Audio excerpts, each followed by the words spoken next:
Salut les amours et bienvenue dans cette vidéo où j'ai envie de te parler d'encodage relationnel primaire de la série Made sur Netflix. Donc si tu ne l'as pas vue et que tu veux la voir, je vais spoiler, je vais spoiler, c'est pas le bon moment, tu pourras revenir voir cette vidéo plus tard. Et si tu ne me connais pas encore, je suis Caroline Verdier, j'accompagne les femmes qui réussissent déjà plein de choses dans leur vie, mais qui se sentent seulement effleurer leur potentiel à se déployer dans leur vie professionnelle et personnelle.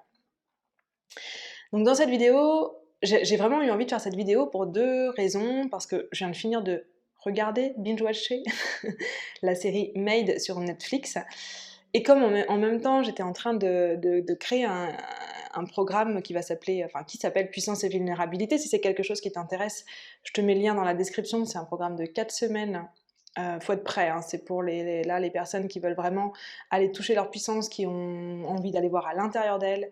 C'est pour les femmes, il n'y a que 8 places, c'est un programme intense, donc tu vas voir dans la description si ça t'intéresse. Et ce que je me suis rendu compte, c'est que dans ce programme-là, je parlais d'encodage relationnel primaire.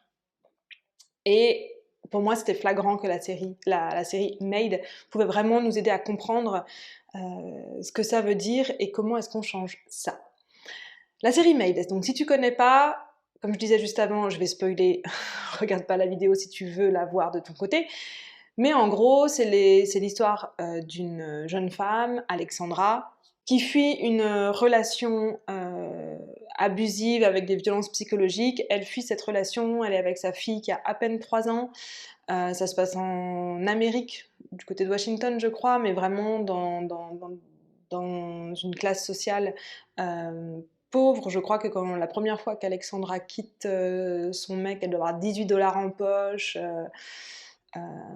3-4 vêtements pour elle et pour sa fille, pas de boulot, rien devant elle, etc., etc. Donc vraiment dans des conditions financières précaires. Du coup, pour s'en sortir, elle devient femme de ménage et ça, ça c'est en gros c'est le début de la série et il se passe plein de choses. Et du coup, je voulais te donner les apprentissages relationnels qu'on peut apprendre, justement, les apprentissages qu'on peut apprendre, quelles que soient les conditions financières, matérielles dans lesquelles on vit. Là, on parle vraiment de relationnel. Alors, c'est sûr que dans la série, on va peut-être en parler après, c'est que comme... je veux dire, les conditions sociales et culturelles dans lesquelles on vit, ça amène des challenges supplémentaires. Donc forcément qu'il y a des choses que dans la série, le personnage d'Alexandra va faire ou des choses auxquelles elle ne va pas avoir accès du point de vue, parce qu'elle est dans ces conditions sociales et financières très précaires, que par exemple pour moi ça paraît très impensable, ou pas, parce que j'aurais totalement une autre manière de voir les choses, mais juste parce que on n'a pas grandi culturellement de la même façon. Mais même avec ça, il y a des choses qui sont communes à tout le monde, dont l'encodage relationnel primaire, et ça c'est vraiment hyper important de comprendre comment il fonctionne, de comprendre ce qu'il crée ou ce qu'il décrée dans notre vie, et surtout de comment est-ce on le dépasse quand il nous limite. Tout au long de la série, moi ce qui m'a frappée, c'est vraiment que, en tout cas au départ de la série, on voit Alexandra faire en gros mauvaise décision sur mauvaise décision. Qu'on pourrait nommer la faute à pas de chance. À certains moments, on pourrait se dire, elle prend cette décision et pas de bol, il va se passer ça derrière, ou pas de chance, il va se passer ça derrière. Mais dès qu'on va prendre conscience de ce qu'est justement l'encodage relationnel primaire, on va comprendre qu'en fait, elle ne fait que répéter des schémas, et c'est ce qui fait en fait que les choses vont de pire en pire dans sa vie. Alors c'est quoi l'encodage relationnel primaire ? L'encodage relationnel primaire, on en a tous un et il va tous et toutes être différent. En fait, on a vraiment un encodage relationnel unique à chacun de nous parce qu'il va comprendre tout ce qu'on a appris, tout ce qu'on a vu, tous les conditionnements de notre famille au niveau relationnel, donc c'est-à-dire comment est-ce que les gens dans notre famille interagissaient entre eux, nos parents principalement, ou alors les personnes qui se sont occupées de toi si ce n'était pas tes parents, vraiment les personnes les plus proches de toi, depuis que tu étais bébé jusqu'à ce que tu sois autonome et indépendante. Donc ces personnes-là, ça va être aussi l'encodage relationnel sociétal, comment est-ce que dans la culture où tu as grandi, interagissent les gens entre eux, et ça c'est différent en fonction des pays, en fonction des régions, en fonction des cultures, en fonction des langues aussi. Donc encore une fois, c'est quelque chose d'unique, et moi j'aime bien y ajouter l'encodage relationnel de l'âme, c'est-à-dire tout ce que tu as vécu dans d'autres vies, dans des passés dont tu vas pas forcément te souvenir, si tu crois à la réincarnation, aux vies antérieures, et à toutes ces parties-là aussi que tu as dans tes cellules. Il y a toute une partie qui est à la base limitante, mais qui a aussi un énorme potentiel à partir du moment où tu vas pouvoir en prendre conscience et savoir comment le transformer. Le premier apprentissage que j'ai envie de te partager de la série Made, c'est vraiment de se rendre compte que il n'est possible de sortir d'un schéma relationnel qu'à partir du moment où on a pris conscience de cet encodage relationnel primaire par le corps. C'est-à-dire qu'on peut comprendre, on peut nous expliquer, on peut, je veux dire, dans la tête, on peut avoir toute la théorie, mais dans la vraie vie, ça ne change pas. Ça ne change pas parce qu'on a besoin que le schéma, la spirale négative, donc là je parle évidemment qu'on veut changer quelque chose qui ne fonctionne pas pour nous, donc a priori on est rentré dans quelque chose de négatif. Quand je dis une spirale, c'est parce que souvent on va avoir tendance à répéter les mêmes schémas, on ne pourra changer la spirale négative qu'à partir du moment où on va se rendre compte par le corps qu'on est en train de recréer, rejouer le même schéma. On peut s'en rendre compte dans la tête, mais ça ne suffira pas. En fait, notre système, on n'est pas qu'une tête, j'aime bien toujours dire en rigolant qu'on n'est pas qu'une tête, on a aussi un corps, on n'est pas des petites têtes qui marchent partout dans le monde. On a un corps, on a des cellules, on a de la chair, et tout ça, ça a un intérêt aussi, et on a besoin de s'en servir. Et pour changer, on a besoin de comprendre par le corps. Dans la série, c'est très très bien, c'est pas expliqué, mais c'est très très bien montré. En fait, on voit que Alexandra, à un moment donné dans la série, va revivre une scène avec sa fille que elle avait vécue quand elle était petite. Et c'est au moment où dans son corps, elle va comprendre que ça, elle l'a déjà vécu. Elle va comprendre que ça, c'est pas possible, que c'est ce moment-là qui a fait, quand elle était enfant, que sa mère a pris la décision de changer, de partir, de transformer sa vie. C'est dans son corps, quand elle est capable de revivre cette scène du passé et la mettre au même moment que le présent. Donc tu vois, quand je parle de spirale, c'est quand le corps comprend que ce point-là de la spirale, c'est aussi celui-là, et là ça se rejoint au niveau du corps, que tout d'un coup, elle va pouvoir changer. Avant ça, elle a pu décider de partir, elle a pu décider de faire autrement, mais elle n'arrivait pas à changer vraiment le schéma. Donc ça, c'est la première chose, c'est que ce travail-là, il est nécessaire pour pouvoir complètement changer un schéma relationnel qu'on peut avoir dans notre vie. Pour faire ça, ça demande une compétence hyper importante qui est d'accepter de traverser l'inconfort de ses émotions. Dans le programme Puissance et Vulnérabilité, c'est quelque chose qu'on va aller apprendre à faire, qu'on va maîtriser. La puissance et la vulnérabilité, j'aime bien dire que c'est un art et une science à la fois, c'est-à-dire qu'un art, on va, à force de pratiquer, à force d'expérimenter, on va savoir faire, mais c'est une science parce qu'en comprenant ce qui se passe pour nous dans notre corps, ça va nous faciliter la tâche. Donc il faut oser faire ça. Le deuxième apprentissage de cette série, c'est de je ne sais pas ce que je ne sais pas. Ça, c'est une phrase qu'on entend souvent, mais là, c'était vraiment flagrant de le voir comme ça.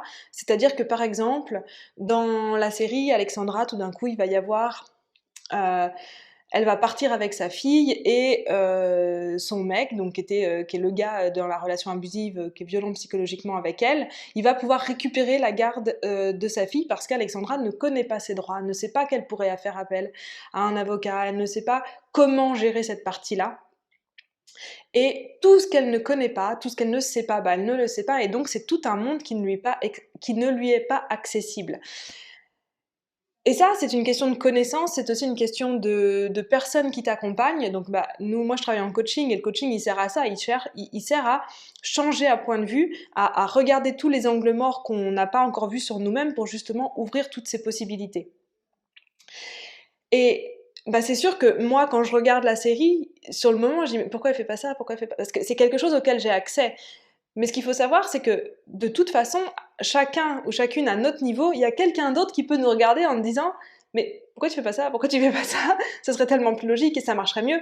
Et c'est ça en fait qu'on va chercher. C'est ce point de vue de quelqu'un d'autre qui a plus de connaissances, une autre manière de voir, de la neutralité émotionnelle qui peut nous apprendre à voir en fait et à savoir ce qu'on ne voyait pas et ce qu'on ne savait pas, parce qu'on a besoin de ces informations-là pour pouvoir changer, pour pouvoir évoluer. Le troisième apprentissage que j'ai vraiment beaucoup aimé revoir, c'est pas la première fois que que je le vois, mais j'ai vraiment aimé le voir fait de cette manière-là, c'est la capacité à recevoir de l'aide, donc à demander et à recevoir de l'aide.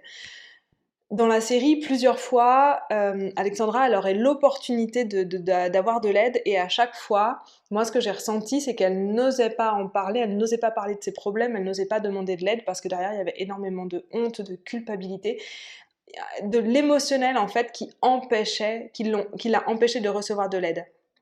Si bien que quand elle a commencé à demander de l'aide même, bah en fait, elle la recevait pas. Et ça, c'est quelque chose que je vois souvent avec mes clientes. Euh, elles vont commencer à s'autoriser à demander de l'aide, mais elles la reçoivent pas encore. Ou alors, ça peut être des personnes qui professionnellement réussissent très bien, mais qui n'ont pas encore beaucoup de témoignages, de gens qui vont parler d'elles, et ça va rester un petit peu comme ça, un secret, alors que qu'elles font un travail extraordinaire. Mais ça, c'est parce qu'en fait, au niveau du donner, du recevoir, l'équilibre, il n'est pas...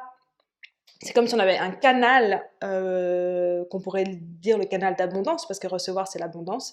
On a le canal d'abondance qui est un peu obstrué, parce qu'on n'est pas prêt à tout recevoir, parce qu'il y a de l'émotionnel, il y a de la honte, il y a de la culpabilité, il y a de la colère, il y a plein de choses qui font obstacle à recevoir, et tant que ça, c'est pas nettoyé, bah, c'est pas possible. Donc au départ, il y a même pas pouvoir demander de l'aide, et à un moment donné, si elle demande de l'aide, mais en fait, pour elle, c'est pas encore... Elle n'est pas prête en fait à recevoir vraiment de l'aide et à changer complètement. Du coup, il se passe rien tant qu'elle n'a pas fait ce switch-là de l'encodage relationnel primaire. Le quatrième apprentissage, c'est celui de l'environnement. Alors bien sûr, elle vit dans un environnement pauvre au niveau financier, mais au-delà de ça, c'est un environnement toxique. Donc un ex, là, un mec alcoolique. Son père a été alcoolique, sa mère a des troubles psychologiques, je crois que c'est schizophrénie, il me semble, dont il parle.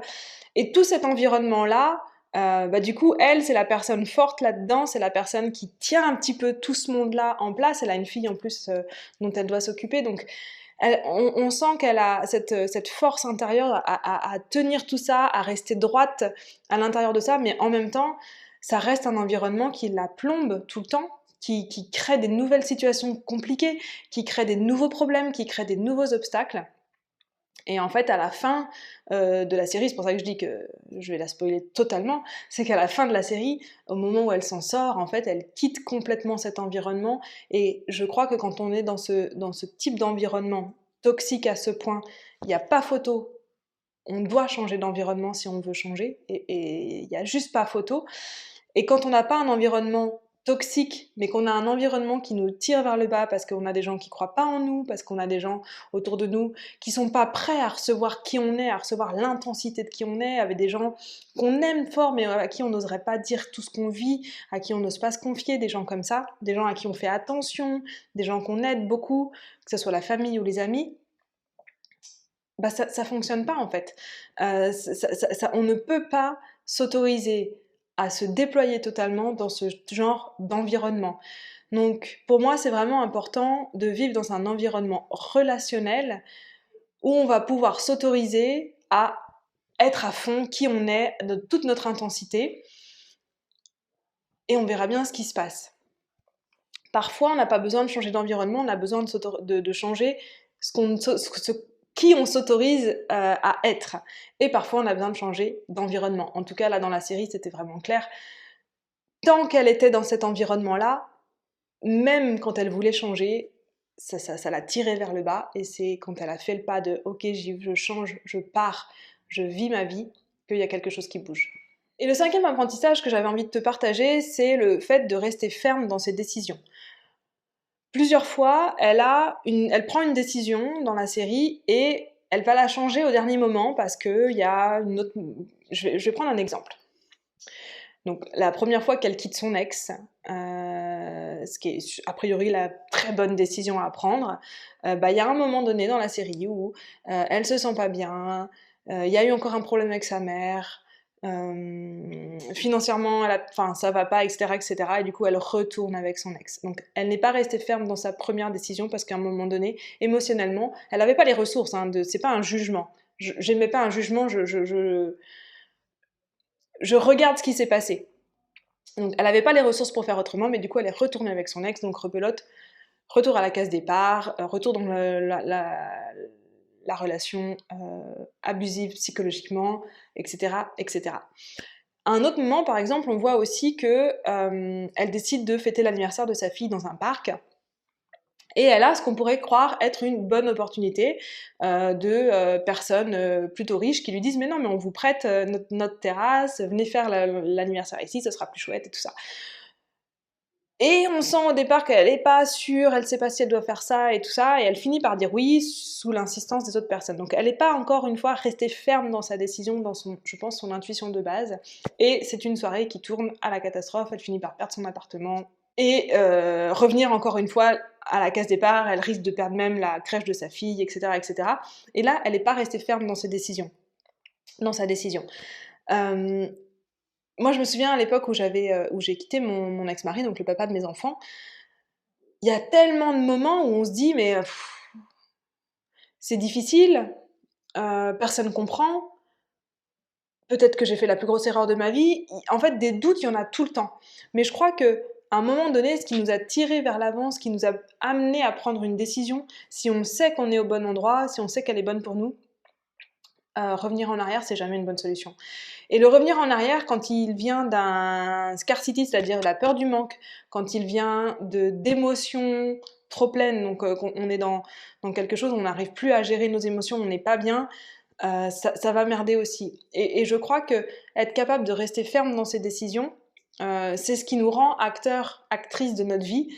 Et là, clairement, on voit dans la série qu'elle ne fait pas ça, et une mauvaise décision, entre guillemets, enfin, une décision sous le coup émotionnel qui finit par être une mauvaise décision, qui en entraîne une autre, qui crée des situations difficiles, qui crée des obstacles, qui crée des challenges, etc. etc.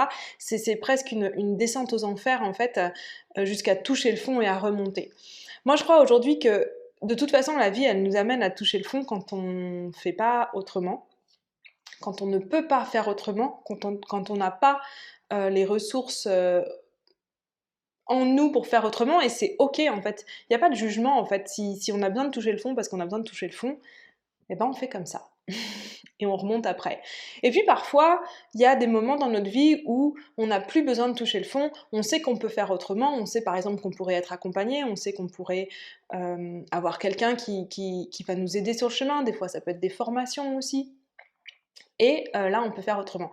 Moi, c'est pour ça que je coach aujourd'hui, c'est parce que à un moment donné dans ma vie, j'ai rencontré le monde du coaching et je me suis rendu compte qu'en faisant ça, j'avais plus besoin de toucher le fond à chaque fois. Je pouvais, moi, reprendre un peu plus de maîtrise, j'ai envie de dire, sur la direction que je donne à ma vie. Et quand je dis maîtrise, j'ai vraiment envie de d'amener cette subtilité entre je suis actrice de ma vie et je me laisse guider.